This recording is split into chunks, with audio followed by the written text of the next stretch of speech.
What's good, y'all? It's the Demouchet REACT, and we're back with another video. Who we got today, C? Today we're back with another American reaction. Yes, Super excited about this video. If you're new to us and we're new to you, make sure you scroll down, hit that subscribe button, and turn on the post notification bell because we're on the road to 200K.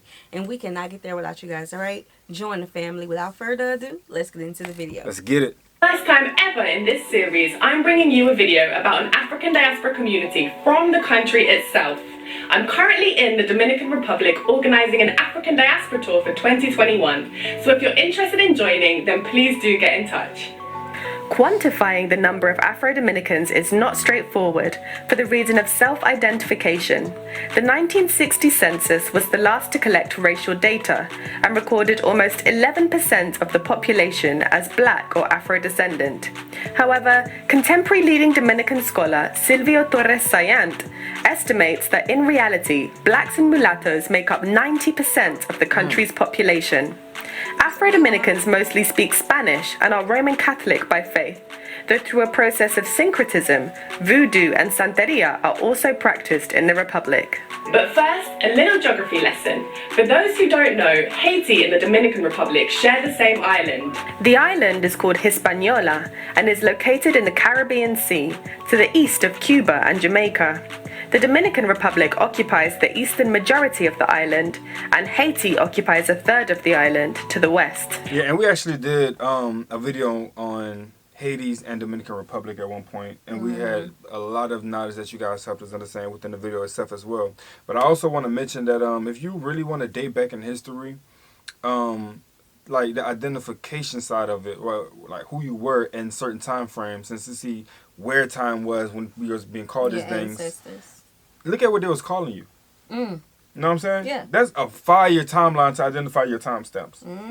We have been called so many different, and I would love to see that for you guys. Like, what were they calling y'all at certain times of history? Because we know ours. Right. We was called all sort of things. Right, so right. you might want to check that out. Because the two countries share an island, much of their history is deeply intertwined, and not always in a good way. Check out my video on the African diaspora in Haiti for more info. It was in the Dominican Republic that the Spanish conquistadors, led by Christopher Columbus, founded the first Spanish colony in the New World in 1493.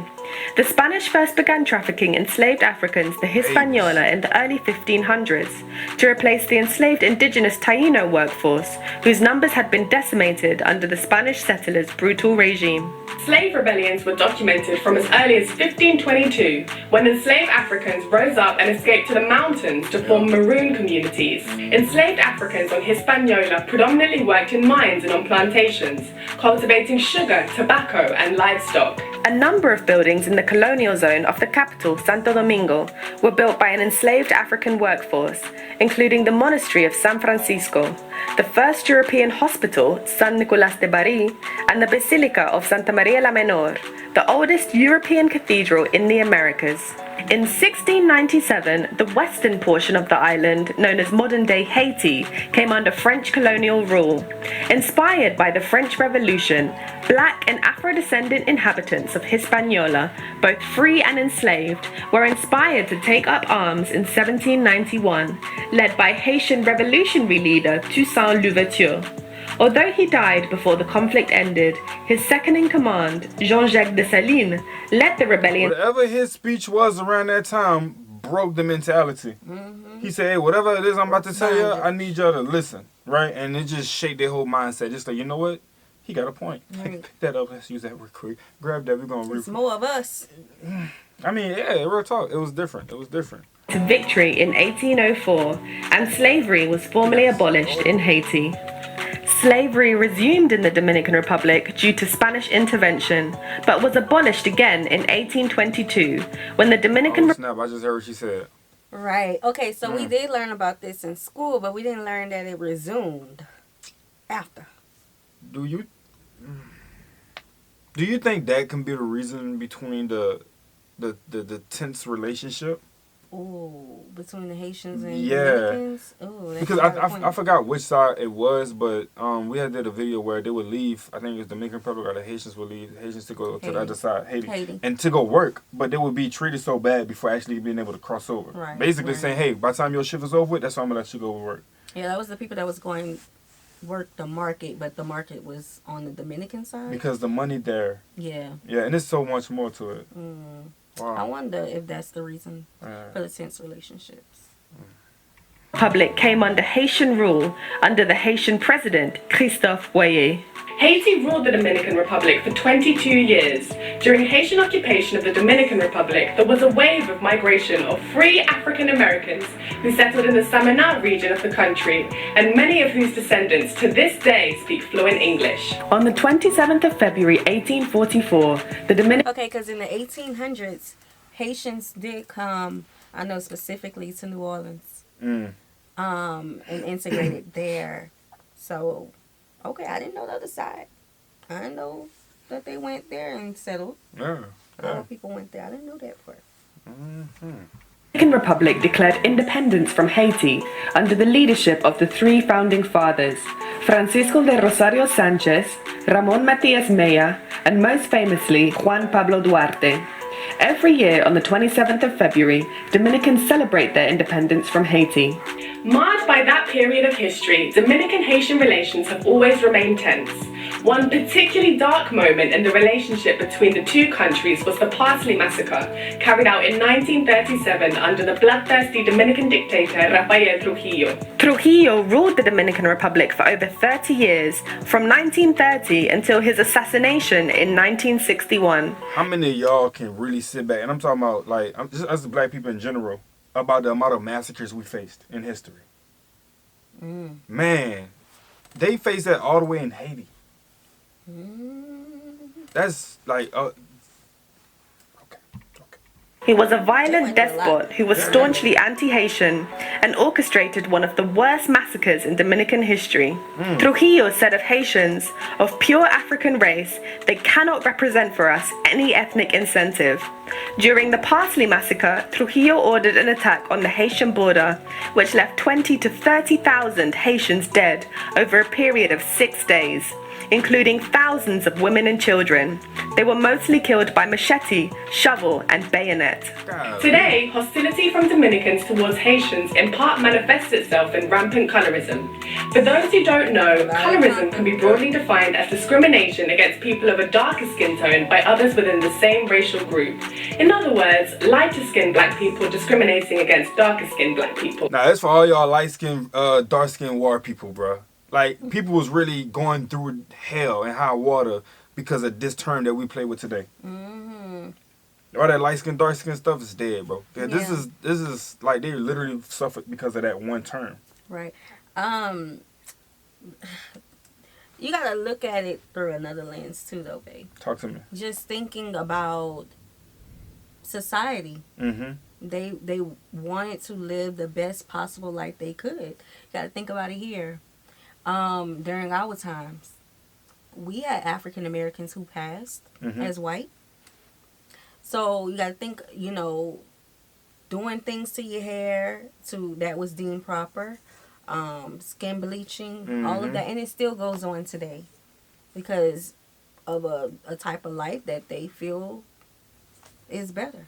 Yeah, well, what I do know that term is played with. Now they do have it to where you can look into the history books and see, like you can even use it today and see how it still impacts the people. It does. With work, with school, with jobs, like whatever you want to look into, it's still impactful today.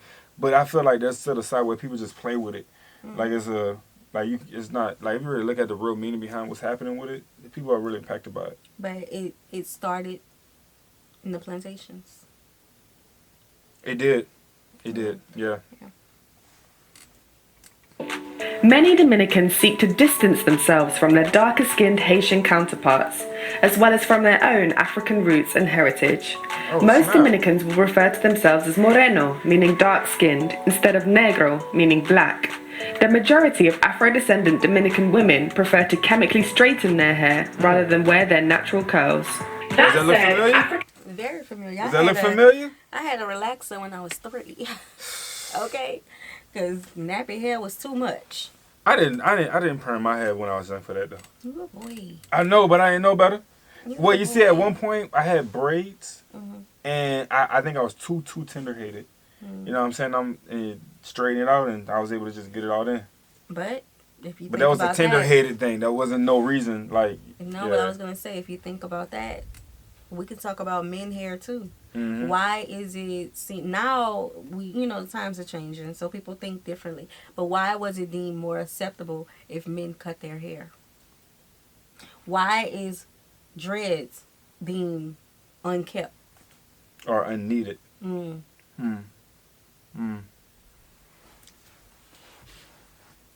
Influences are still clear to see in some aspects of Dominican culture, and small pockets of Dominican society proudly maintain their African roots. One such example is the Congos of Villa Maya, a collection of communities based in Villa Maya, a suburb just outside of the capital, Santo Domingo, descended from the Congo region in Africa. The Congos of Villa Maya are united by a religious collective known as the Cofradía del Espíritu Santo, or the Brotherhood of the Holy Spirit, pioneered by Afro-Dominican musician Sixto Minier. In 2001, the movement was declared an expression of intangible cultural heritage by UNESCO. Today, in Villa Maya, the Congos keep the traditions alive through their music, dance, and religious practices. Yes, sir. We visit the Congos of Villa Maya as part of my African Diaspora tour in the Dominican Republic, so if you're interested, then get in touch. African heritage in the Dominican Republic can be seen in traditional foods such as mondongo, concon, ñame, and mangú, as well as the Dominican musical genre bachata, and African-influenced religions such as Santeria and Voodoo, which are practiced on the island. One notable bastion of African heritage is the Dominican Carnival, which takes place every year across February and March. Every Sunday for a month, there are parades and celebrations across the country. The oldest and most established carnival is held in La Vega, where the brightly colored costumes depicting mythical creatures and monsters are descended from Dominican folklore. Popular characters from the Dominican Carnival include the Diablo Cojuelo, the Limping Devil, the Robagainas, the Chicken Stealer, and the Tiznaus, a homage to their African ancestry. There is a burgeoning movement among millennial Dominicans to embrace their African heritage, such as the blogger Indira Suero Acosta, who hosts a blog called La Negrita Come Coco, or the natural hair salon Miss Rizos, established by Carolina Contreras, which specializes in natural hair and African-influenced hairstyles. Okay. Slowly but surely, there's a growing movement amongst the younger generations to acknowledge and take pride in Afro-Dominican identity. Freedom. Hey man, that's what's up, bro. Like, at the end of the day, like when you really look at it, after all the freedoms and after everything that we now claim today, and people finally stand out of the oppression and the struggles, we are African. Yes. Basically. I mean, our ancestors. Yeah, like we're African, bro. Like, I'm glad that they're claiming that now. Yeah, facts. I'm glad that they're finding pride in that. You know, we have all come a long way. I was about to get a little bit spiritual, but I ain't gonna do it today. Nah, you good. I ain't gonna do it. So we hope you guys enjoyed this video with us. Like this video, subscribe, turn on the post notification bell. We have enabled our super thanks if you like to support the channel that way, as well as our reaction request forms in our description box below. We'll see you soon. Peace.